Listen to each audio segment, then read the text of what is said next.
Hey, you are listening to the Victims and Villains podcast, a podcast where we educate and engage individuals like yourselves on mental health awareness and suicide prevention through pop culture. My name is Captain Nostalgia. I am one of the podcasters and writers here.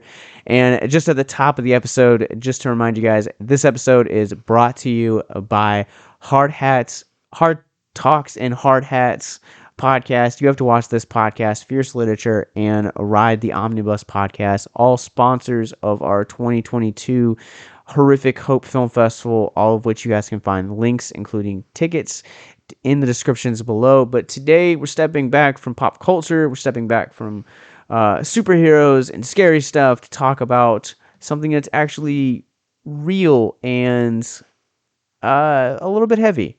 And something that does not get addressed enough, and that is postpartum depression. I'm joined by a returning guest from our Wonder Woman episode, Miss Kate Webster. What's up? Hello. How are you? I'm well. It's been almost a whole year. I know. I was thinking about that too. That it has been a while. So you're now pregnant with baby number 2. I am. Good Lord. I feel it. Yes, I am. The things that happen in the span of a year. Yes. Surprise. Are you ready for baby number 2? Oh, yeah. Oh, yes. Feeling way more confident this time around. Absolutely. That's good to hear. Yes. One of the reasons that I was interested in diving this in with you is because obviously your husband Ronnie has been on our show several times, Many times. talking about everything from Digimon to demons and Superman, Titans, everything in between. Yes. And one of the things that has always been kind of interesting about our relationship, me and him, is that he kind of brought up the subject that I didn't know about, and that kind of, because I don't have kids, I don't plan to have kids, it's a subject that I don't ever, it's kind of one of those things that's out of sight, out of mind. Mm-hmm. And that's postpartum depression. And, before we kind of get into it, like the very basic foundation, can you kind of talk us through like what is postpartum depression and what does it feel like from a woman's perspective? Yes. So postpartum depression is, in a lot of ways, very self-explanatory, that it is during the postpartum time. So anytime after baby is born. For some women, they experience it almost right away. For some, it takes a few weeks, few months for it to really kind of set in. And it is being in that depressive state of feeling helpless, feeling loneliness, feeling overwhelmed. For me, it was just feeling the constant overwhelmed all the time and feeling like I didn't have the support that I needed or anyone understanding what was going on. And granted, our son was born just a few months before COVID started. So just when I felt like I was starting to get a rhythm, the world shut down. So that was very challenging in itself. But, other friends of mine have also experienced a lot of those things, even pre-COVID. Just that super just heaviness that is on you because society puts this pressure that women and mothers must be these superheroes. I mean, to tie that kind of back in is that they just expect women to be these superheroes, that they can do all, be all at all times of the day with no break and just be able to accomplish it without any kind of complaining or assistance needed or whatever. So these unrealistic expectations are, brought on from our westernized culture, and then we kind of feed into it and believe it ourselves too. Well, that's interesting that you kind of talk about like the cultural standards, because it almost kind of seems like postpartum, the way you're describing it, could be like an extension of how society views women as a whole. Mm-hmm. To where, if you don't think this way, if you don't look this way, if you don't wear these certain clothes, like you're ugly or you're less than. And do you feel like kind of postpartum is an extension of that cultural expectation? Absolutely. Oh, absolutely. Yes. Because, um, I mean, like you were saying, there is these expectations that, again, you look this way, you act this way, etc. And you have so many people that are excited during your pregnancy because they're like, yes, a baby is coming. Let's celebrate you. Let's have baby showers. Let's, you know, get your house ready. Here, let's put the crib together. Let's buy these cute little socks. Things that are deemed fun and exciting that, your belly gets praised over. Then you have the baby, and then people are like, ew, why haven't you bounced back yet? And you hear things like that, and you're like, I don't know, why haven't I bounced back yet? But I mean, if you think about it, your body took 9 months to grow a human being. And if you honestly think that in those 6 weeks that doctors tell you that, you know, is your healing time, I say that very loosely because everyone's healing time looks very different. And your body isn't back to normal in 6 weeks, then what's wrong with me? But again, if it took you 9 months to grow a human being, don't think in 6 weeks that anything in your body is going back to normal Sure. by any means. Yeah. So that's also another just weird false expectation as well. Now, I guess this is kind of what I want to do in the course of this podcast is I really want to not change not only my own misconceptions Mhm. by asking questions, but also kind of bring awareness to this because when you talk about the subject of depression, I think that depression is something that everyone can feel because Mhm. everyone's been sad at one point, whether or not you are actively saying, I'm depressed or I am sad. Like Yeah. depression is clinically speaking almost like a deeper degree of sadness. Yes. And I feel like everyone can relate to that, but postpartum is something that not everyone can relate to, so not everyone can be kind of as knowledgeable about because some couples don't want kids, some Mhm. people adopt, some people just are barren, um, or their semen is just no good, Mhm. and kind of stuff like that. And I guess like my one of the things that like I've always been led to believe about postpartum, and correct me if I'm wrong, is that like a portion of like the depression comes from the fact that you no longer are with fetus anymore, that the child is actually out of the body. Is that how true is I that? would say to some degree, yes. Um, because there is that physical separation. Um, but because hormonally, if you have given birth, your body is changing so much. And honestly, for a lot of people, it is that chemical imbalance, that there is just so much that's going on that their body has not been able to catch up at all. And then you add on all of these, societal things that you're hearing all the time, and it just kind of begins to manifest into this deeper depression and not just the sadness. So there definitely is that separation. But you also do have people that have adopted children that fall into, you know, like a sect of postpartum depression, Interesting. where they didn't give birth, but they're realizing that the parenthood that was romanticized in their head is not what's happening, and it's a lot harder than they thought it was going to be. Can you kind of talk about the difference between like adoptive postpartum and like actual postpartum? Did it just boil down to like that societal expectation again? Well, and the hormonal things too is that with me, because I actually did give birth to my son. For me, it was more of a hormonal imbalance, and my body trying to heal and hearing what people were saying, and having all of those things happen all at the same time.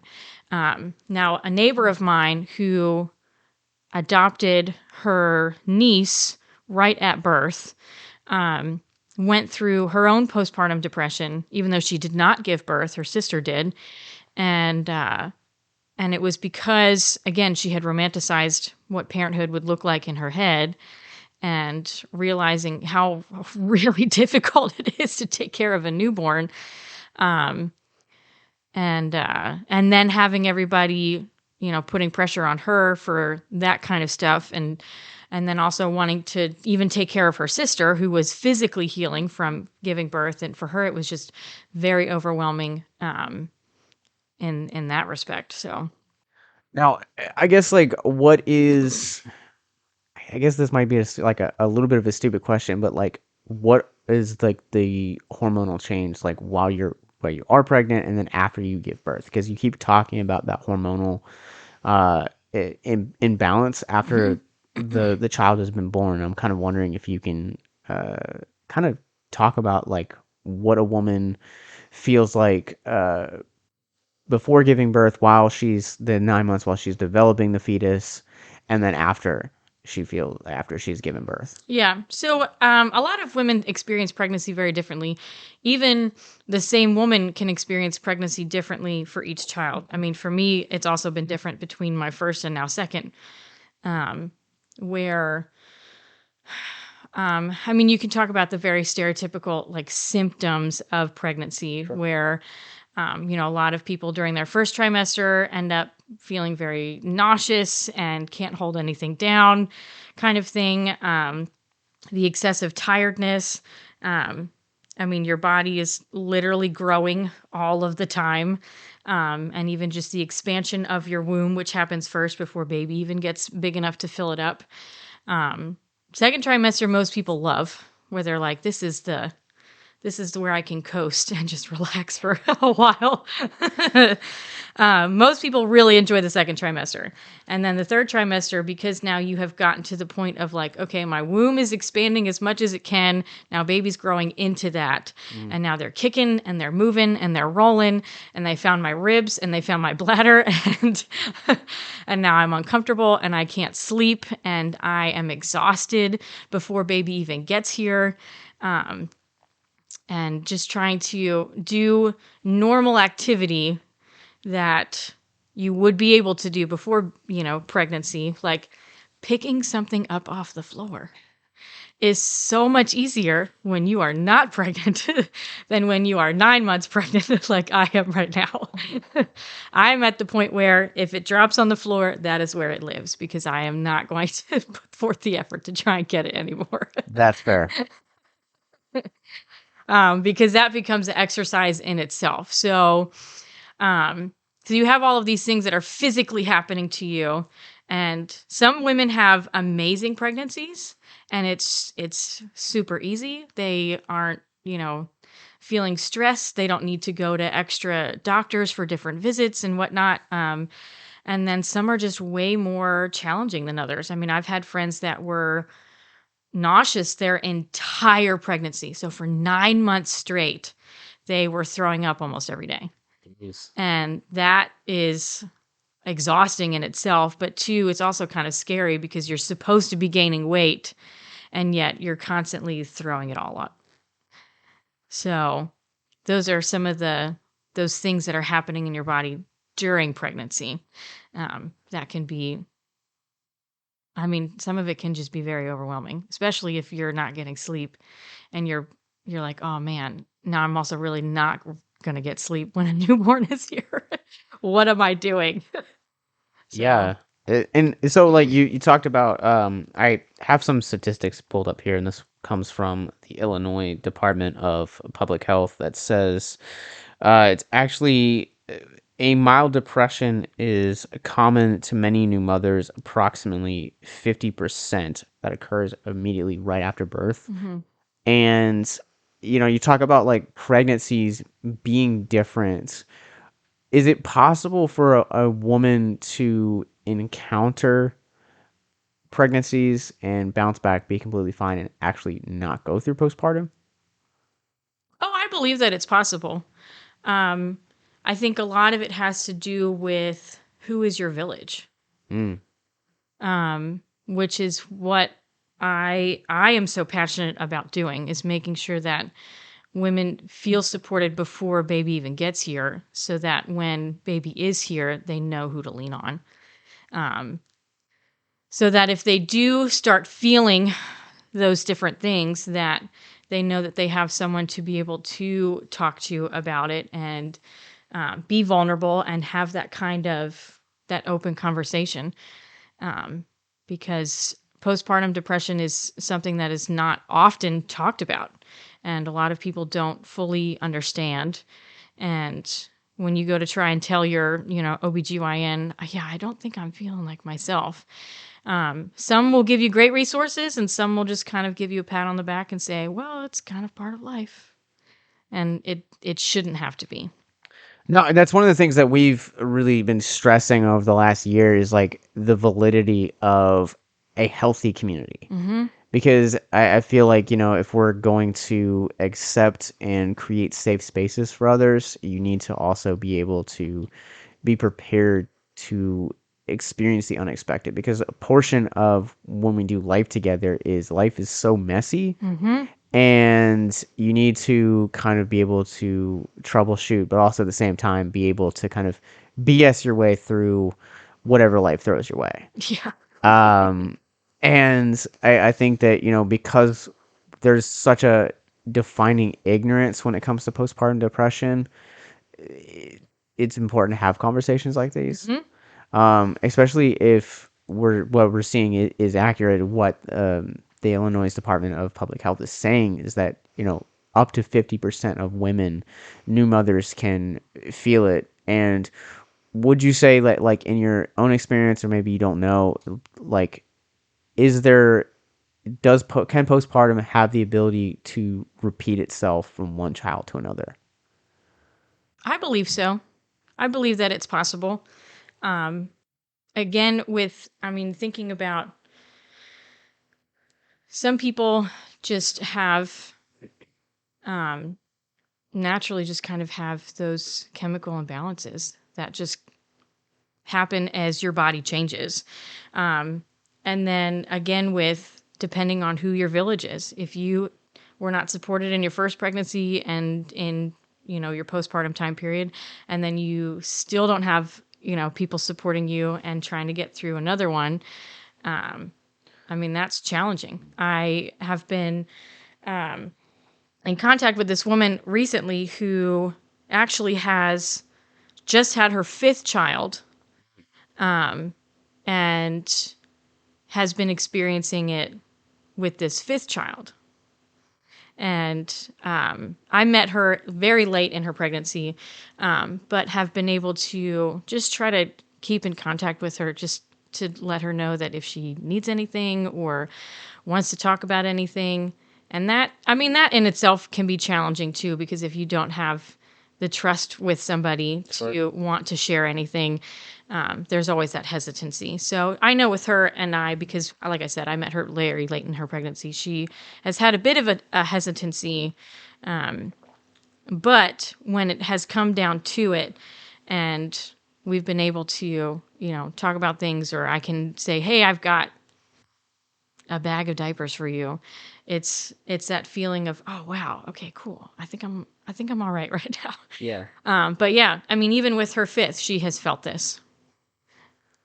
So when you look at like normal like depression, like so much of the reason that victims and villains even got started was because one of the things that I would often ask people when I would go to conventions would be like, what made you fall head over heels in love with, being a Spider-Man, Mm-hmm. or being a fan of Batman, or what is it about this particular video game, or this sect of anime that just dove in. And a lot of the times people would say it was a means to escape my own like mental health Mm-hmm. situations, or like a toxic home life or a toxic relationship. And I'm also kind of curious if pregnancies happen that same way, where you feel postpartum, and so instead of kind of dealing with it, you're like, oh, I'll just get pregnant again and the problem will go away. Do you ever find that to be true, or would that be kind of one of those like mythology of postpartum? I've seen it go many different ways. I've seen, there is a friend of mine who, her and her husband had their first child very quickly after getting married. And their son is now just shy of a year and a half. And they are pregnant with their second one. She had postpartum depression with the first one. And I remember she and I had many conversations with, well, I don't know if I really want to have more children because of just how depressed I have been with this first one. And I don't know if I could put myself through that again. And then very quickly found out that she was pregnant again. And they are now due in July. And just kind of living on that high of, oh, yes, I get to do this again. I'm so excited. So she's one that I often worry about because of that reason, because she just kind of very quickly went from one to the next. And for her to have so many kids in such a short period of time is also culturally normal for what she grew up with as well. So for her, it's just kind of like, oh, well, I mean, I guess that's just a part of life. And the conversations that I've tried to have with her is like, well, it doesn't have to be your life. It may have been, your neighbor's life, your friend's life, the homeschool group you were part of's life, but it doesn't have to be your life. And if you want to be able to raise human beings that are going to be in society one day, and you want them to be healthy, then you also have to be healthy as well. Now, with that, like you talked about, kind of like her cultural like norm or like the upbringing. Would you say that like is there a degree of postpartum that could be hereditary? I wouldn't be surprised. I mean, sometimes you, as a family, witness it firsthand. I mean, for instance, like the friend I was telling you about that now has her fifth child. I mean, the oldest one is middle school aged, I guess. Sure. And so they are now seeing this firsthand, that this is what mom is like after having a baby. So I guess this is what I will grow up into, having a baby kind of thing. And so some of it is very much, I would agree that it can be a learned behavior, and some I think could be even inherited just physically because of, the DNA that's passed on. Well, some of that too, I would also say, is kind of like the generational trauma or like unresolved trauma. So it's like if you have a toxic home life as a child, and that toxicity is kind of left without check, you're more susceptible to kind of repeat those circumstances when you create your own family or your own home life. Yeah. And it could be very unknowingly too that you're recreating what you grew up with. Well, let's talk about some warning signs. Yes. So according to womenshealth.gov, these are signs that you may be suffering from postpartum depression, and it says, but if you have any of the following symptoms of depression for more than 2 weeks, call your doctor, nurse, or midwife. I really want to emphasize that what you were just talking about is like, making sure that you have like a healthy community, but also being vulnerable enough to ask for help, I feel like is immensely important too. And probably the hardest part. Yeah. So these signs are, you are feeling, quote, feeling restless or moody, feeling sad, hopeless, or overwhelmed, crying a lot, having thoughts of hurting the baby, which is interesting. I want to talk about that in just a second. Having thoughts of hurting yourself, not having any interest in the baby, not feeling connected to the baby, or feeling as if the baby is someone else's baby, having no energy or motivation, eating too little or too much, sleeping too little or too much, having trouble focusing or making decisions, having memory loss, feeling worthless, guilty, or like a bad mother, losing interest or pleasure in activities you once enjoyed, withdrawing from friends and family, having headaches, aches and pains, or stomach problems that don't go away. And I kind of want to break down some of this stuff. Yeah. What a lovely list that was. It's a very comprehensible list, though. It is. But some of this stuff is like kind of overlaps with like normal depression. Things like feeling restless or moody, sad, hopeless, overwhelmed, crying a lot. But I think the stark difference between postpartum and regular depression is obviously involving the baby. Yeah, there's a whole other human being involved. Yeah, and so this is something that does not only affect you. I mean, depression will affect Others. others Yes. around you, that you interact with, and kind of those that you share your life with. But this one is is affecting yourself and a newborn child. Before we could dig into this, how long can postpartum depression actually go on for if it's left unresolved? Honestly, I believe that for some people it could be years, even if they don't have any more children, because it becomes that unresolved trauma, like you were saying before. It becomes unresolved, and then it just it literally rewires your brain, and then that becomes a part of your now DNA. That's a good point. But kind of one of the things that I want to jump into is having thoughts of hurting the child. And that's really interesting to me. Can you kind of talk about where that desire comes from, and like warning signs that you might want to like actually hurt your child? Yeah. I personally did not have any of those thoughts, which I am very grateful for. But I do have a very good friend who now has 2 kids, and she experienced that with her first. And for a while, she was very ashamed to say any of that because, I mean, who wants to hurt a baby? I mean, babies are cute and they get to wear the little socks, and, you get to give them sweet little giraffes to put in their nursery. Like, most people will think of like the cutesy little things for babies. We need to protect them. But then, you have these deeper feelings of, I am not capable of taking care of this human being because of list. And then therefore I don't know what else to do but to get rid of you, to give you away, to have this rage so deep within me that I just feel like because you're so tiny, I could just toss you out the window.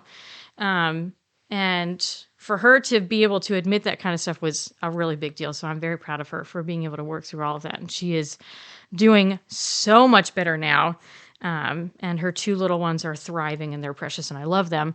But yeah, she had gotten to a point of just feeling that deep within her rage of, honestly, that feeling of perfectionism, that I am not good enough to do this.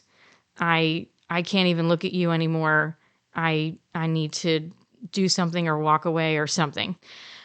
So her initial conversation was with her husband, which was very good. And I know not everybody has that same experience of either having a husband or a significant other, et cetera, kind of thing. But she was able to have that conversation with him, and then eventually told me about it. And it was before I had my son. So there wasn't a whole lot that I knew. I mean, I knew about depression and I could talk her through those kinds of things, which was helpful. But she eventually was able to find professional help, and be able to have some of those conversations. 'Cause otherwise she was becoming afraid of herself, with how she was feeling. 'Cause she knew that it wasn't normal and that it shouldn't be a natural feeling. And there was that guilt that came with it as well. But she knew that she needed to resolve the anger because she never physically harmed any of the kids. But I mean, there are women that actually have. I mean, unfortunately, you see them on the news. But yeah, so for her, it was a lot of recognizing this is not okay. I cannot do this to myself anymore. If you or someone you know is listening to this podcast right now and you're struggling with suicide, addiction, self-harm, or depression, we encourage you guys to please reach out. This is the heartbeat of why we do what we do. Suicide is currently the 10th leading cause of death in the United States, and as of this recording, there are 132 suicides that take place each and every day on American soil. And when you scale back internationally, there are 800,000 successful suicides. That is one death roughly every 40 seconds. So if you or someone you know is struggling, you guys can go to victimsandvillains.net/hope. That resource is going to be right in the description wherever you guys are currently listening or streaming this. There you'll find resources that include the National Suicide Lifeline, which is 1-800-273-8255. You can also text HELP to 741-741. We also have a plethora of other resources, including churches, getting connected with counselors, LGBT resources like the Trevor Project, and also veteran hotline as well. Please, if you hear nothing else in this show, understand that you listening to this right now, have value and worth. We get it. Suicide, depression, mental health, these are hard topics, and the stigma around them doesn't make it any easier. But please consider the resources right in the descriptions below wherever you guys are listening, because once again, you have value and you have worth. So please stay with us.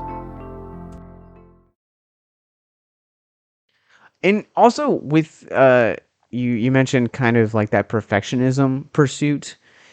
One of the things too that I've also like heard and read stories about is like just being in a state of just chronically tired. Because as a I'll say pre-parent, because you haven't quite reached that yet. You, like you said, like we have these fantasies of what kids are going to be like. And then you get into like the first like 3 months of it, and it's like sleepless nights, poopy diapers,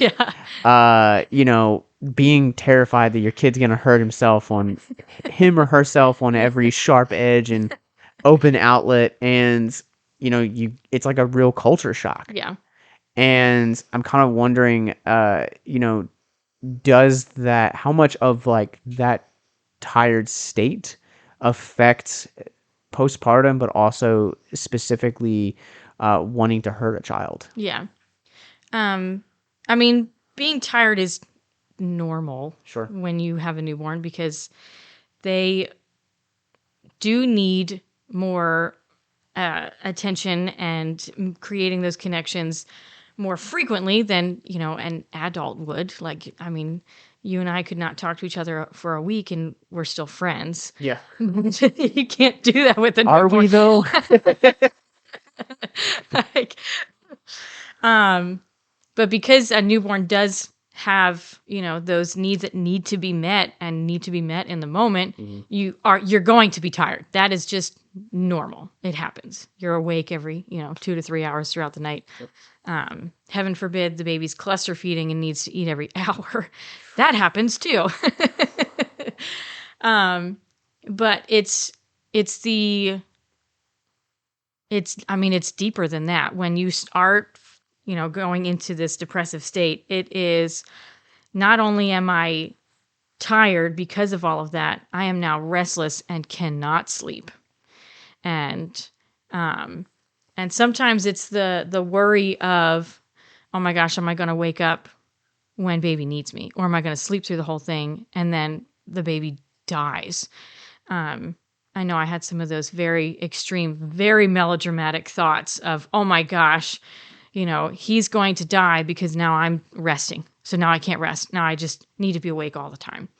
And that definitely added to the frustration when I would roll over and I would see my husband still asleep. And I'm like, oh gosh, I don't understand why you don't get it. Sure. I mean, and sometimes my husband can sleep through like a hurricane. And other times he's like, oh, I heard something downstairs. Did you hear that? No. What are you talking about? So for women that are, with a partner and they roll over and they see their partner asleep, there is kind of that that jealousy and envy of, oh gosh, I have to do this by myself again. And I can't even imagine for the women that have done it by themselves, because they really are the only ones that are doing it throughout the night kind of thing. And that definitely would build up the frustration with your partner, and then the frustration with yourself of like, I'm so tired, I just need to sleep. But I don't know how to. Like there was even one time my dad had come into town, which was so sweet. He was so excited. First grandchild, so spoiled rotten. And my dad had told me, go take a nap. I will be with him, for the next hour or two, and we'll be fine. And I just ended up laying in my bed, tossing and turning for those 2 hours, because I couldn't. I could hear every little noise that they were doing, and it was fine. They were totally fine. Nothing was going wrong.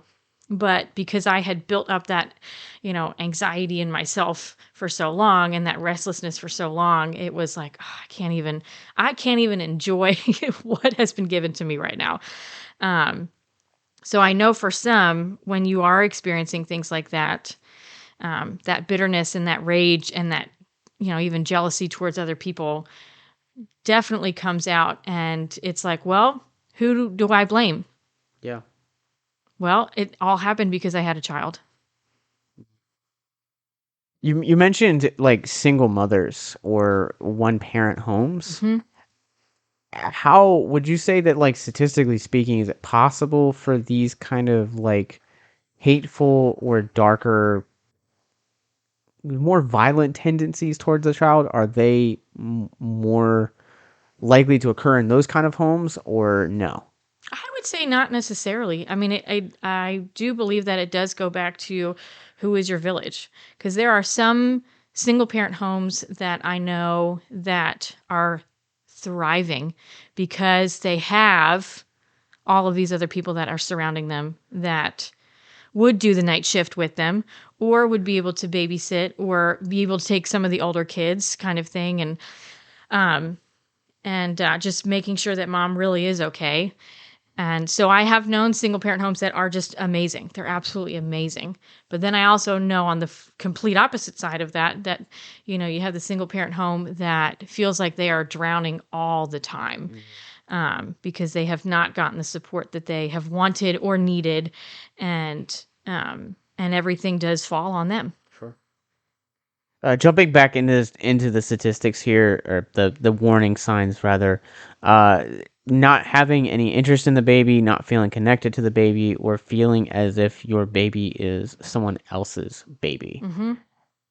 How does a lot of this like play into your like mental health? And maybe you didn't go through this with your first child, but maybe people that have experienced this. Can you kind of talk about the mindset of just, not feeling qualified, or, just being like, oh, like this kid is still around here? Because, I think that, kind of to put it in perspective, I feel like it would be like being like really hyped on like a new video game and then being bored with it after 2 hours. Yeah. Yeah. So with pregnancy, because especially as you get later into it, you feel all of the movements. This baby goes with you everywhere. You have no choice. They are literally in your body, and you can feel them all the time. I mean, I can feel when the baby has hiccups. And can fetuses get hiccups? Yeah. Interesting. I didn't know that. Yes. So I can feel when the baby has hiccups. And so you feel all those things all the time. Sure.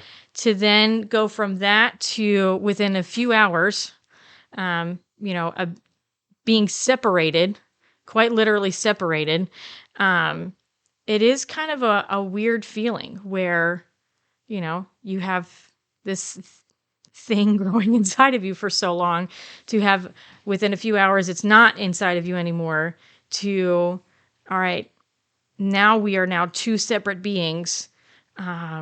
What do I do now? Sure. It is definitely a very weird feeling. I can't say that when my son was born that I had this immediate, like, emoji heart eyes, like, in love with you, you're the most amazing thing in the entire world. It was just kind of like I think I'm still in shock. I just did this whole thing where I gave birth and my body feels like I'm outside of it right now. And now I have this newborn that is so dependent on me. What am I doing? So, and not that I didn't love him, because we said throughout the entire pregnancy, oh my gosh, I love you so much. Oh, I'm so excited to meet you. Oh my goodness. But when it actually does happen, you're just in this weird shock. You're just trying to figure out, like, am I even a human being right now? Like, I just went through all of this, like, super physical stuff to having you here. So, I mean, I know plenty of other women too that have felt like there's no way that this baby that was inside of me is now here in my hands. Because some people have such traumatic birth experiences that they have now pushed it so far down, they don't even think of it as having happened. And so for some people, that is their transition from, oh, I was pregnant and now I'm not. But I don't know how I got there. And that weird separation. Really wild fever dream, you know? Yes. Yeah. So for some people, it can be as wild as that. And then because you feel that way, you're like, oh, well, how do I even connect to you? Because I don't even feel like you're mine. Especially the newborn, those first few weeks when they don't do anything. They can't do anything. They lay there, they cry, they pee. I mean, they don't do anything. Sure. I mean, you can't tell a newborn to put their shoes on. You can't tell a newborn to, roll over, or, it's all right. You can scratch your back. Like, you can do that. Like, there's not much a newborn can do. Yeah. I mean, they can't even lift their heads.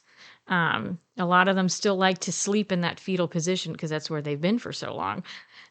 So they don't even stretch out all the time. I mean, a newborn just doesn't really do anything.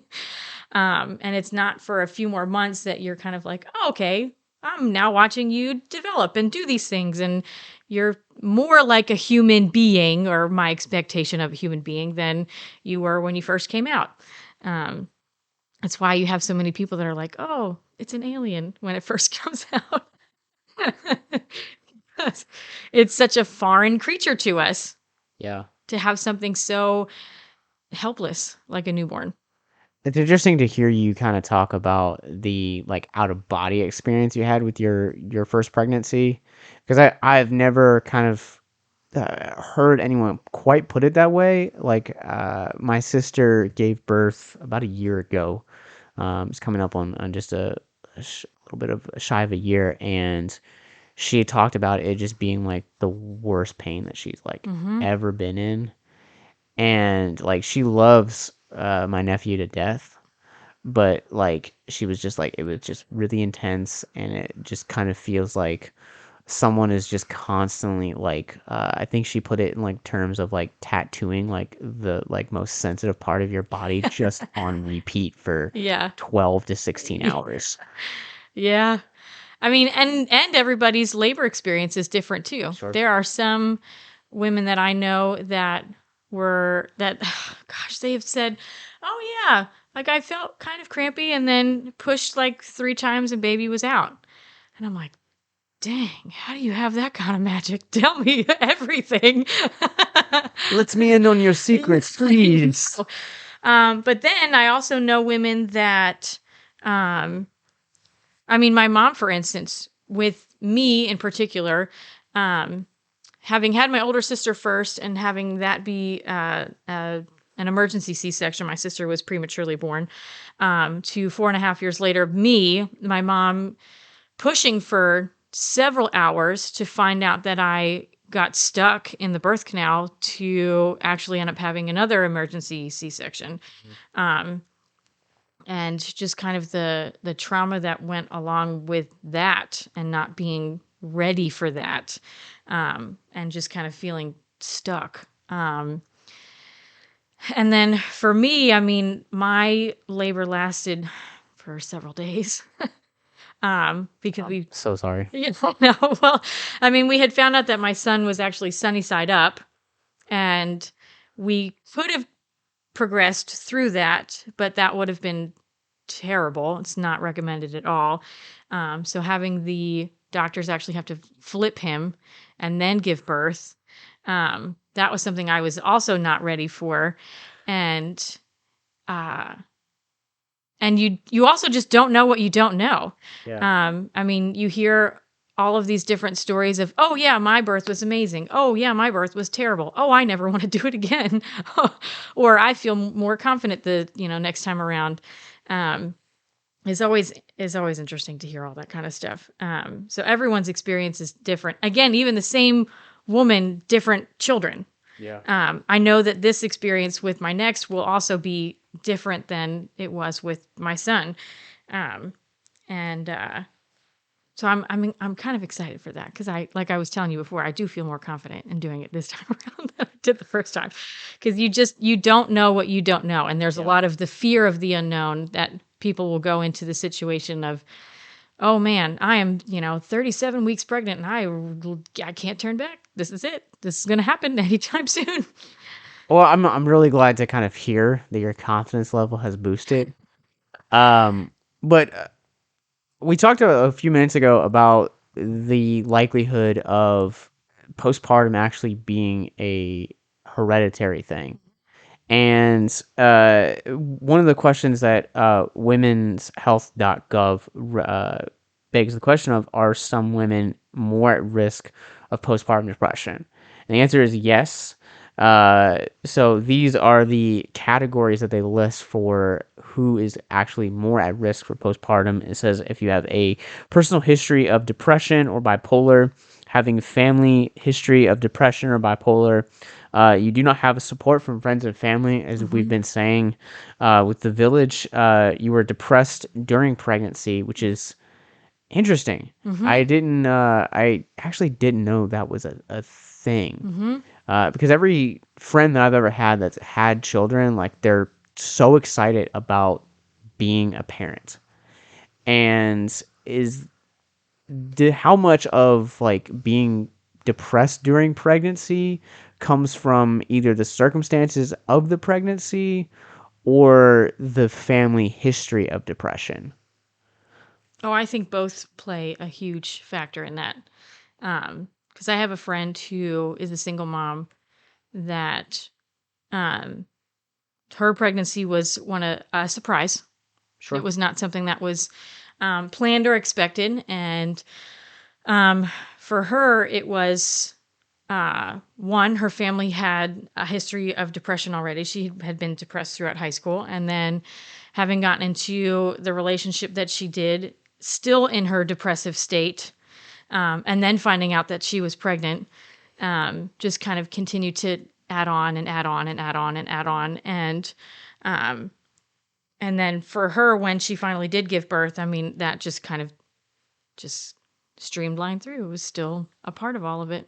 Now, I would imagine that like unresolved depression during pregnancy and developing into postpartum, kind of also regressing back to depression, is going to massively affect your parenting, correct? Oh, absolutely. Because if you are not taking care of you physically, you mentally, you emotionally, how can you give what you don't have to somebody else? True. And I mean, again, parenting is raising future adults of the world.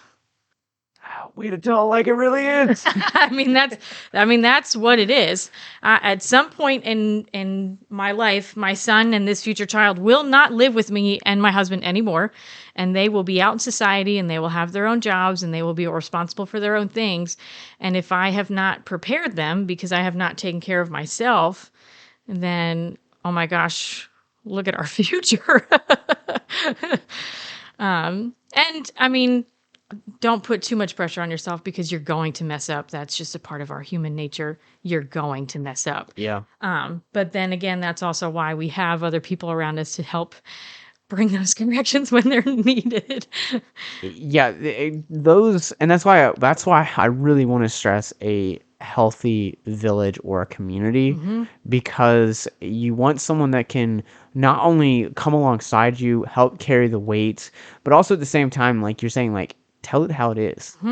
Like, be okay to be like, hey, individual, I've been noticing these like warning signs about your, the way that you've been parenting or the way that you're going day to day. Is everything okay? And sometimes those moments of correction are the ones where we grow as an individual, as a parent, as a husband, as a wife, as a significant other, as a partner. Those are the moments where we really do grow. Oh, absolutely. With my son, it was challenging again, just because of the time period in which a lot of all this was happening. Is that he was, just about 3.5 months old when the pandemic hit, and so a lot of people lost contact with a lot of people, and so I didn't have the same accountability that I knew that I needed. As we've kind of been able to come back to quote unquote normalcy over this last few months, year, whatever. And my husband and I have been able to establish a stronger knit community. I have had more friends with and without children that have said, hey, I have noticed something in you that I know is not you. And that kind of stuff is huge because, one, we have a trust. Yeah. And you are willing to confront me on something that needs to be corrected, knowing that it's not only going to affect me, but it's going to affect my marriage. It's going to affect my children, and it'll ultimately affect, the people around us as well. Especially when you are in leadership in your community, people, they see those things. They see that and they look for the example. And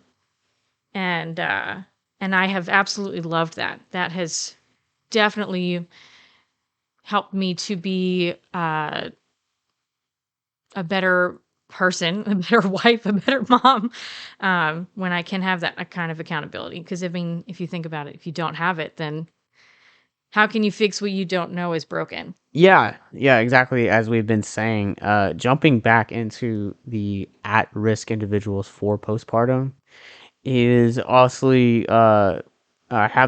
had problems with a previous pregnancy or birth, have relationships or money problems, are younger than 20. It's interesting that 20 is kind of the threshold, that if you're, I would imagine, what, you can give birth as young as 13, is that correct? If a girl has her period. Oof. Mic drop. Yeah. You have alcoholism, use illegal drugs, or have other problems with drugs, have had babies with special needs, have difficulty breastfeeding, or have unplanned or an unwanted pregnancy.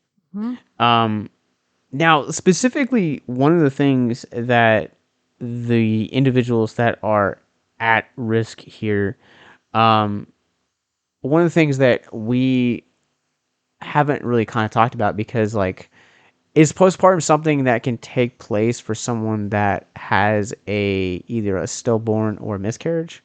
Are they absolutely higher than like normal pregnancies, or is it kind of just about the same?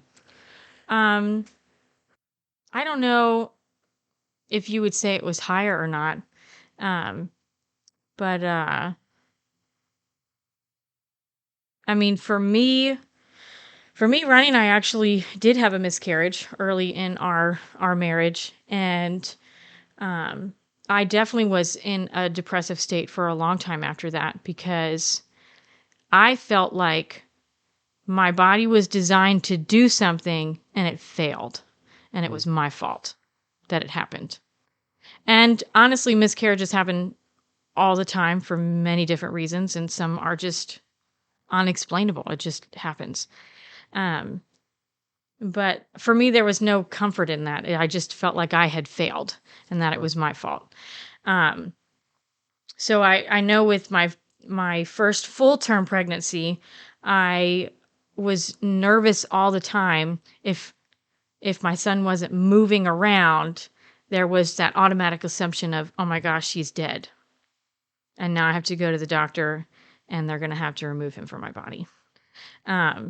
So I know for me, that definitely played a factor into my first full-term pregnancy of, oh my gosh, I'm doing everything I can to keep you alive because I know my body's supposed to be doing this and I'm supposed to be doing it well. And I don't know why, this happened or that happened or whatever.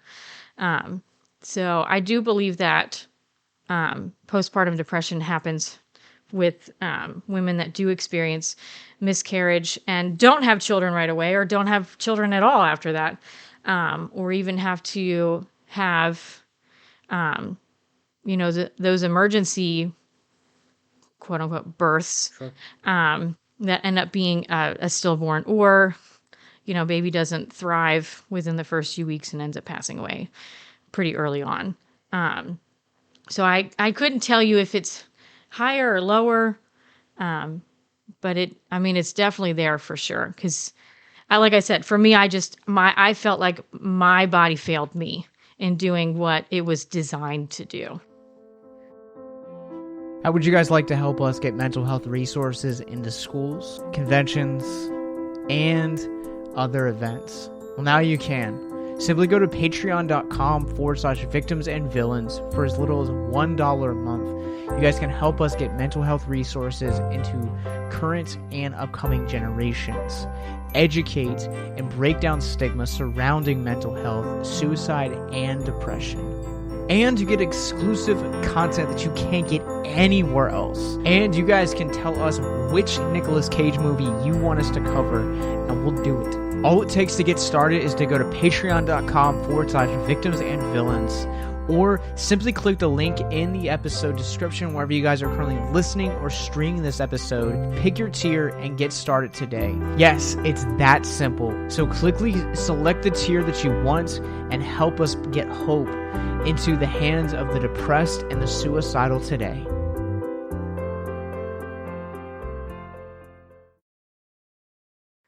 Okay. There's an interesting question that this website poses.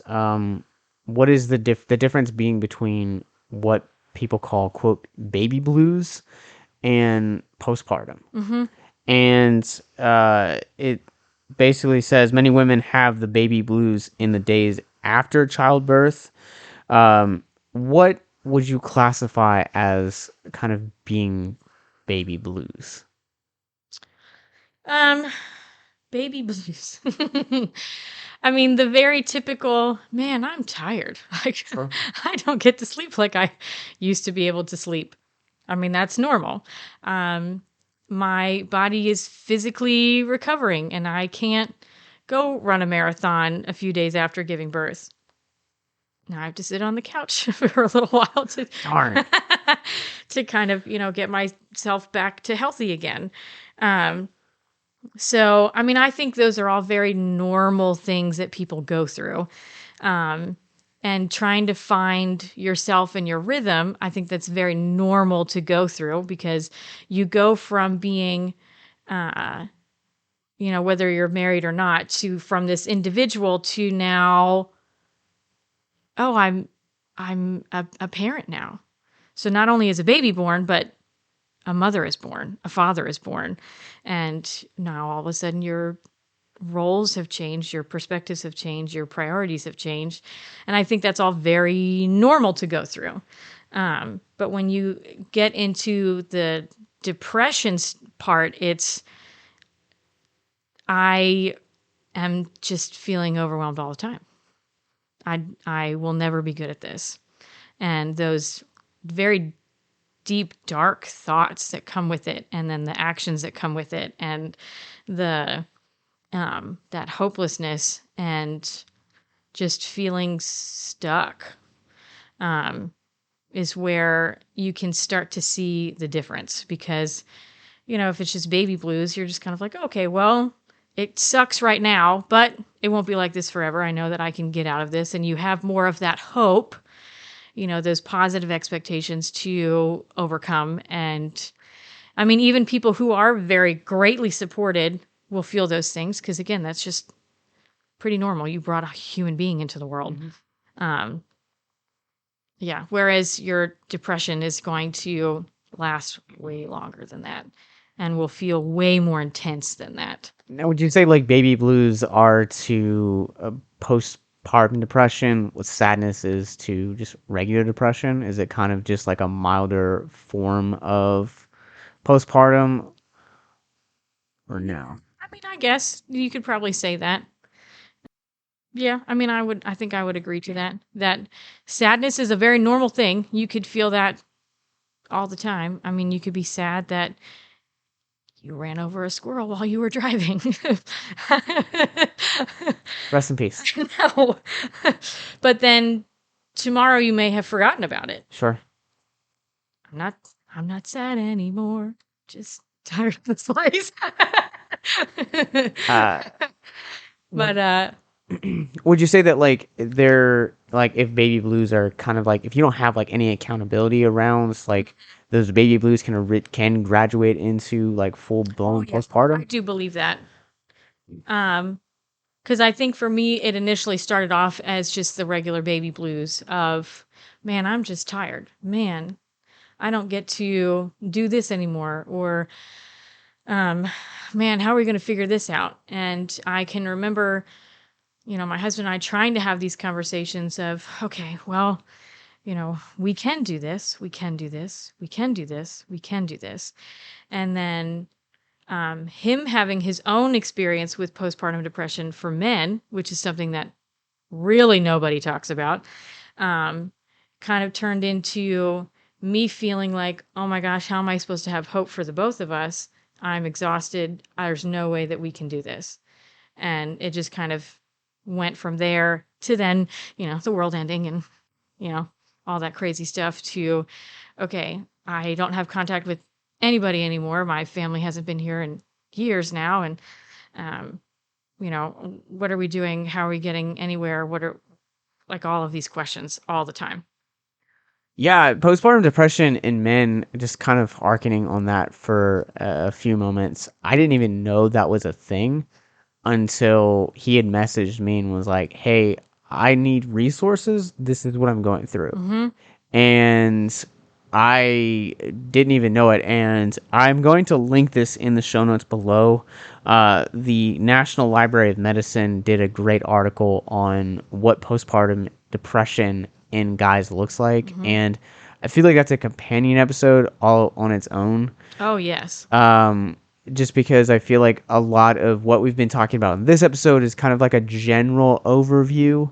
But I guess with like the difference in men and women, how would you say that postpartum presents itself differently among the sexes? Well, one, I mean, the man did not actually go through pregnancy and birth. Sure. So there is no connection in that way.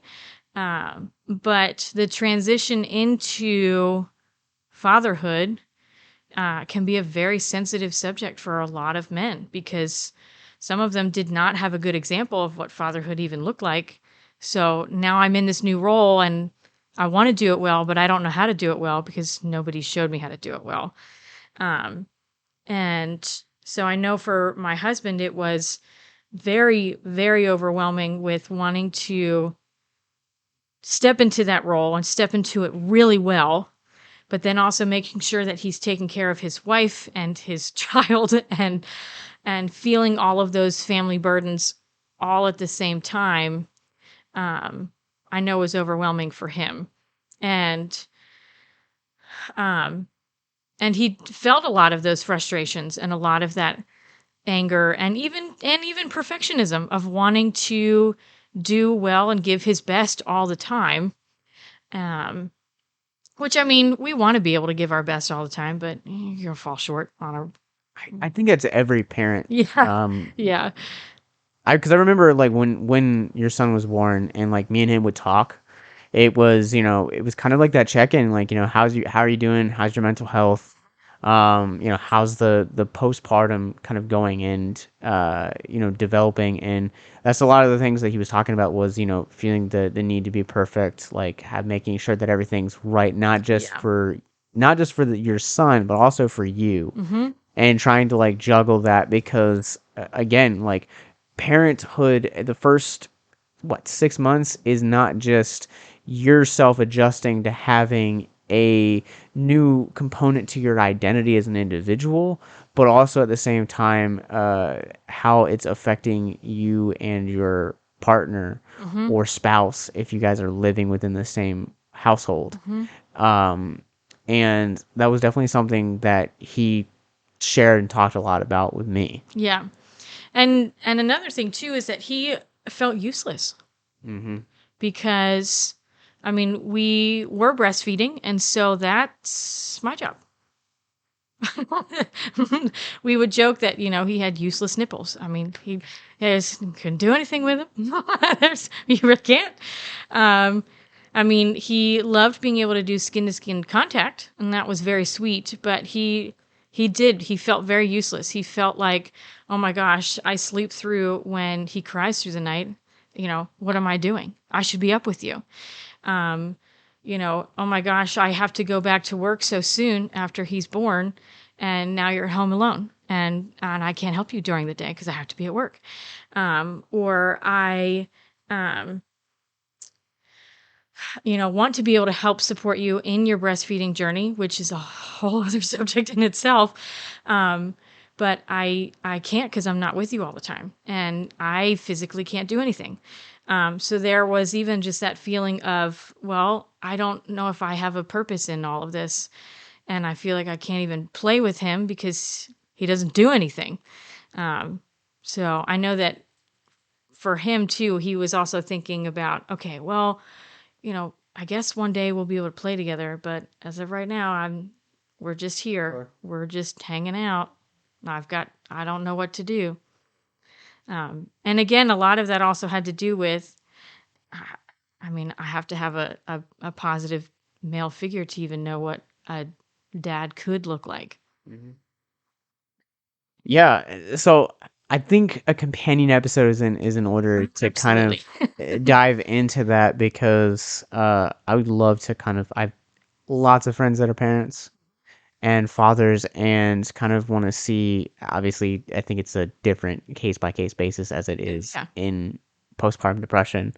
But I did want to jump back into something that's a little bit more rare when it comes to postpartum is postpartum psychosis. The Women's Health talks about how rare it actually happens. It's 4 out of every 1,000 new mothers. Usually takes about 2 weeks, and it is a medical emergency. Have you ever heard of this? I have heard of it. I can't say that I experienced it or know anyone that has. But then again, if you have a statistic so small like that, I'm not surprised that I don't know anyone.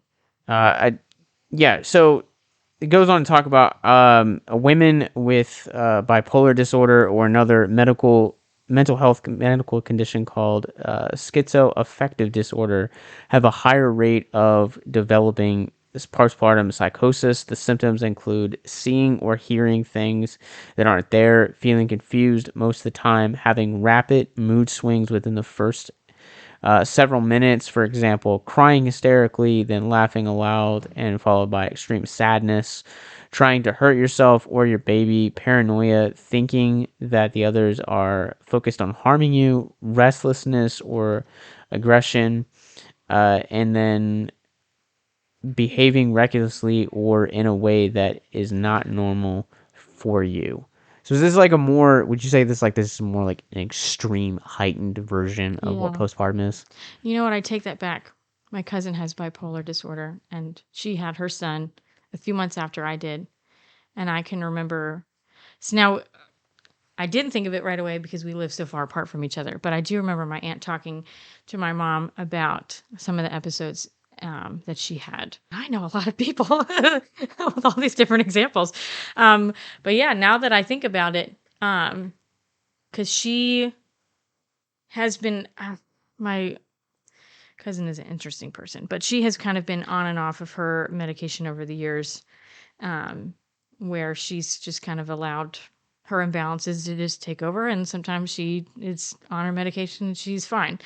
But having her son, because there are so many risks with certain types of medications, I know that she had to be very careful with how she took things and what she could and couldn't take, because then ultimately it could affect her and baby, and then end up, having all kinds of different complications. And he was actually born prematurely, and she did have to have an emergency C-section. So that was something that was very traumatizing for her as well. And now I don't think she had gotten hospitalized, but she definitely had to get back on certain medications. She was not allowed to breastfeed because of that, because that would affect the milk supply and what was being transferred to her son. And then had to have different kinds of people coming in and checking on them all the time, and just kind of making sure that she was okay, because just some of the weird things that she would say, and then end up doing. And she has a wonderful husband who is incredibly patient and amazing, and has taken such good care of her. And I know that I'm very grateful for him as well, where he was able to kind of recognize those things. I mean, they have also been together for a long, long time, so knew what some of her kind of triggers were for certain things. But yeah, I don't think she was hospitalized for it. We are not very close, so I can't say a whole lot about her entire experience. That's fair. Yeah. We've talked a lot about defining what postpartum depression is. We've talked a lot about warning signs, hereditary, but I think at the end of this, you need hope. And that's the reason why we create content like this, is because we want to not only deconstruct the stigma surrounding mental health, but our main objective is to also educate. And where there is depression, there is treatment. There is a way to kind of phase out of the postpartum, essentially. And so, if I can ask like a personal question, like what was it for you that what were the steps you took to kind of free yourself from being entangled in postpartum? Yeah. For me, I think it was a few different things. One, it was recognizing that I had a problem in the first place. Sure. Because sometimes you get so deep into something that it becomes your normal, when it shouldn't be your normal, that you don't realize how tense your body is until you breathe out and you're like, oh, wow, I feel different. Why do I feel different? And some of that was, my husband and I calling out things on each other of like, hey, I noticed this thing in you. Hey, I noticed this thing in you. To finally allowing people to speak those things into our lives as well. And being able to have that kind of accountability and building trust. And then also recognizing some of the traumas that we have had in our lives that, triggered some of those, like that list that you went through. It in my head, I'm laughing because I'm like, wow, this and this and this and this and this and this and this were all things that, I either went through or were a part of those warning signs or things like that. And so, being able to have the recognition of, okay, so yes, I went through these things. These are some of those generational things that have been passed down to me. And how do we stop it? Because we don't want it to pass on to our future generations, etc. And so finding professional help. My husband now is seeing a therapist, and is like one of his favorite things to be able to do every other week is to, be able to work through those traumas. And not that he's been in this depressive state this entire time, but being able to talk through those things with somebody professionally has been a huge help for him. He has loved that. For me, it was, continuing to talk to other moms and realize, girl, you are not alone in this. You are not the first person to have felt this. You also will not be the last one to feel this. And now that you are in this more hopeful state, you can now help others that are either getting ready for birth or have recently done so, and being that village for them. A lot of it is also finding who your village is and figuring out who is it that you even trust and want to share this kind of stuff with, because you would hope that people have good intentions, but not everybody does. So you want to find that healthy group that, you've been mentioning throughout this whole thing, is that you want to find your healthy community. And some of that takes pruning, where you're like, all right, well, cool, I'm in this new stage of life, and who actually is going to support us in this? Yeah. Because I think about friends that I had in high school and college and even my young adult life that I'm not friends with anymore. And it's not because of anything that bad that happened. We just moved on. We did different things. We needed to be different places. We had different priorities. If I called them up on the phone now and said, hey, what's up? How are you? We'd be able to have a conversation together, but they are not a part of that support system to me anymore with where we are at. And that's okay.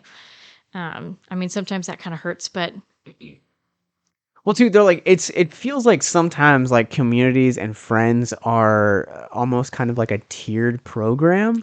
yeah. To where like you have like people that like you see like, you have work friends, you have like church friends, you have people that you like, neighbors, and then you have like people that like you get down in the trenches with, and you bleed with them, and you cry with them, and you trust them with your life, and you would die for them. Yeah. Like that circle for me is probably like very, very tiny. Yeah. But like I would say that like I have a lot of friends. I have a lot of people that I talk to on a daily basis that I genuinely love.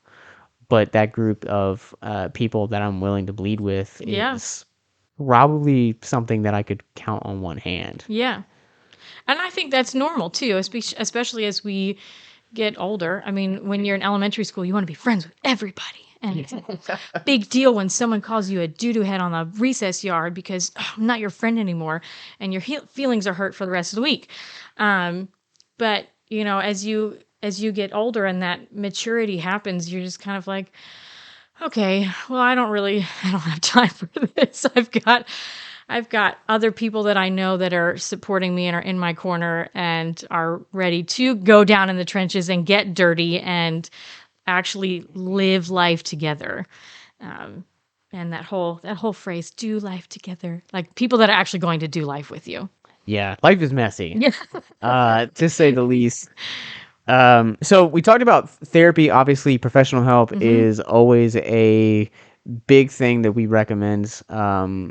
Go to victimsandvillains.net/hope, or click the links in the descriptions. Find a therapist, counselor, or a someone in your area that can kind of work with your insurance and so on and so forth. Medicine's also another one that the site recommends. There's actually the FDA has approved a medicine called, I am going to butcher this because if you listen to our podcast for any length of time or watch us on YouTube, I'm terrible at mispronouncing names. It's called Brexalone. I think I said that right. Sure. I believe you. Thanks. I believe your faith. But it is a drug specifically designed to treat postpartum depression in adult women. It's actually given by a doctor or a nurse through an IV for 2.5 hours or 2.5 days or 60 hours. Because of the risk of side effects, the medicine can only be given at a clinic or office while under the care of a doctor or nurse. And it may not be safe while pregnant or breastfeeding. Most times doctors are going to, it looks like, just prescribe antidepressants, which makes sense. Yeah. Another medicine, again, let's do the pronunciation game, man. I was so good at this thing, like, fifth grade. Now that I'm an adult, I'm just like, everything needs to be spelled out. Yeah. Uh, Escatime? Escatime? I don't know. Yeah. It can treat depression, and it is given through a nasal spray. It can also hurt an unborn baby. You should not take it if pregnant or breastfeeding. And then in extreme cases, you can do ECT, which is electroconvulsive therapy. It's wild. I didn't know that it was. I didn't know postpartum could go to that level. Yeah. Interesting. Yeah. I mean, just kind of like, just your typical depression can go to those extreme states too. That's fair. Well, I think this has been a lot of information Yes. to swallow. We definitely probably will be doing a companion piece. You're a couple weeks away from giving birth, so it probably won't happen No. for several months. And that's okay, because then I can give you guys an update on how I'm doing. Yeah. So, where are there any like resources online you think that like people can find or follow up for postpartum depression and kind of like how to deal with it? Yes. There are actually way more support groups than you think might exist, which is very encouraging. One of the ones that I have enjoyed that's not necessarily postpartum depression specific, but it was the La Leche League. They are specific to supporting in breastfeeding, but in that journey, many people will talk about their depression and why things are working or not working. And I have loved being able to be a part of that group, because those are women that get it, that you can openly talk to. And the leadership that we have here in Richmond is amazing. And as far as I have experience with women in other areas throughout the United States have said that they have loved it as well. It's actually an international organization, Interesting. which is amazing. And they are not all of them. It's volunteer run, so you don't necessarily have doctors and nurses in there, but a lot of leadership ends up being those kinds of people because they're so passionate about it. And so they can often give more specific recommendations to your area as well. The hospital that we had given birth at actually had what was called Daddy Boot Camp, that you were able to sign up for if you were interested in learning those skills and transitioning into fatherhood and being able to have that kind of support. An organization that I love and adore for men in Chicago is called the Dovetail Project. So if you're out in Chicago, they are amazing. They are specifically for younger fathers who are between 17 and 24 that are seeking help in being a father and transitioning and all of that. And I love them. I follow them on social media. And they were actually recently on Ellen too, which was super cool to see that as well. Yeah. And then for women, a lot of times you can also just go to your OBGYN and find things that are specific to your area as well. And even your primary care physician can be able to help prescribe those different medications that you had mentioned before as well. There's also all different kinds of counselors out there that are specific to postpartum depression. I mean, that is what they specialize in, which is amazing. And there are different clinics all throughout the United States that do stuff like that too. I would give more specific ones, but then it would only help if you lived in Richmond, because those are the ones I know the best. That's fair. So we'll provide those links in the descriptions below wherever you guys are listening to this. Kate, thank you so much. I know that this is a topic that is not talked about very often, so I thanks for not only bringing your background in child development, but also at the same time, like your own experience.